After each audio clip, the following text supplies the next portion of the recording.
स्वतंत्रता की गाथा के आज के संस्करण में हम प्रख्यात स्वतंत्रता सेनानी गोपाल कृष्ण गोखले को उनकी जयंती पर याद कर रहे हैं। हम दक्षिण अफ्रीका में भारतीयों के लिए कार्यकर्ता भवानी दयाल सन्यासी और स्वतंत्रता कार्यकर्ता नारायण मुर्गू, बाजू मुर्गू और वैद्यनाथ टूडू को भी याद कर रहे हैं, जिन्होंने भारत छोड़ो आंदोलन में हिस्सा लिया। आइए एक नजर डालते हैं।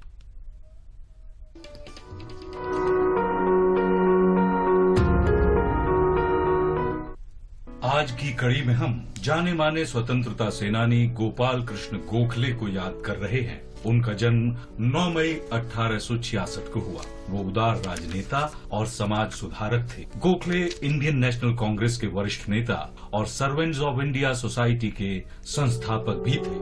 गोपाल कृष्ण गोखले महात्मा गांधी के मार्गदर्शक के रूप में प्रसिद्ध हैं। गांधी जी गोखले को निपुण राजनेता मानते थे। 12 अक्टूबर 1896 को पुणे में गोखले के साथ पहली बैठक को याद करते हुए गांधी जी ने लिखा था, मैं गोखले से मिला। वो मुझे फर्ग्यूसन कॉलेज के मैदान में नजर आए। गोपाल कृष्ण गोखले ने प्यार से मेरा स्वागत किया। उनके बर्ताव ने फौरन मेरा हृदय जीत लिया। उनके साथ वो मेरी पहली बैठक थी। तब भी यूं लगा जैसे हम कोई पुराने मित्र हैं। सर फिरोज शाह तो मेरे लिए हिमालय के जैसे थे, लोकमान्य सागर की तरह थे, लेकिन गोखले तो गंगा की तरह थे। कोई भी उस ताजगी भरी गंगा में स्नान कर सकता था। हिमालय तो अलंघ्य था और सागर को कोई आसानी से लांघ नहीं सकता, लेकिन गंगा वो तो आपको गले लगाने के लिए आमंत्रित करती है। नाव और चप्पू के संग गंगा में जाना बहुत आनंददायक है। गोखले ने बारीकी से मुझे परखा, जैसे विद्यालय का शिक्षक प्रवेश लेने वाले उम्मीदवार को परखता है। उन्होंने मुझे बताया कि किससे मिलना है और उनसे कैसे मिलना है। उन्होंने मुझे भाषण देने को कहा और आश्वासन दिया कि वो हमेशा मेरे लिए उपलब्ध रहेंगे।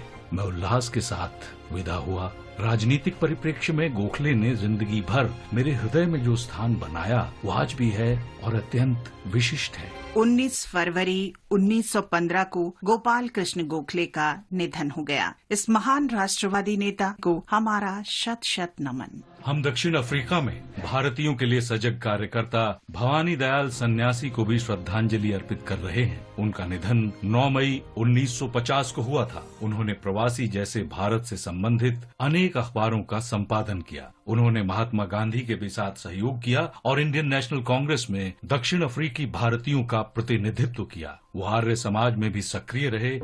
भवानी दयाल ऐसे परिवार से संबंधित थे जो बंधुआ मजदूर के रूप में बिहार के आरा जिले से दक्षिण अफ्रीका चला गया था। उनके पिता बाबू जयराम सिंह और मां मोहिनी देवी 1884 में स्वतंत्र नागरिक बने और जोहानिसबर्ग में बस गए। वहां भवानी दयाल का जन्म हुआ। दयाल ने 1913 में प्रतिरोध आंदोलन में गांधी जी के साथ सहयोग किया। उन्होंने 1919 में इंडियन नेशनल कांग्रेस के अमृतसर अधिवेशन में दक्षिण अफ्रीकी भारतीय समुदाय का प्रतिनिधित्व किया।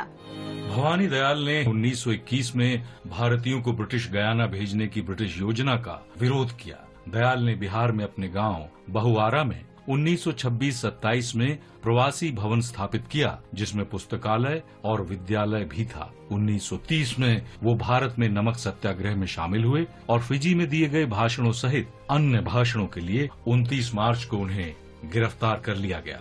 1932 में दक्षिण अफ्रीका वापस चले गए। भवानी दयाल मृत्यु पर्यंत लोगों की सेवा करते रहे और 1950 में उन्होंने ये नश्वर संसार हमेशा के लिए त्याग दिया। आज हम स्वतंत्रता सेनानी नारायण मुर्मू, बाजू मुर्मू और वैद्यनाथ टूडू का भी स्मरण कर रहे हैं। उन्हें भारत छोड़ो आंदोलन में भाग लेने के कारण 9 मई 1943 को गिरफ्तार किया गया था। वे तीनों झारखंड के संथाल परगना के डुमरिया गांव के निवासी थे। उन्होंने लाठी प्रहार आंदोलन में भी भाग लिया। नजरबंदी के दौरान इन तीनों का निधन हो गया। भारत के इन महान सपूतों नारायण मुर्मू, बाजू मुर्मू और वैद्यनाथ टूडू को हमारा शत शत नमन।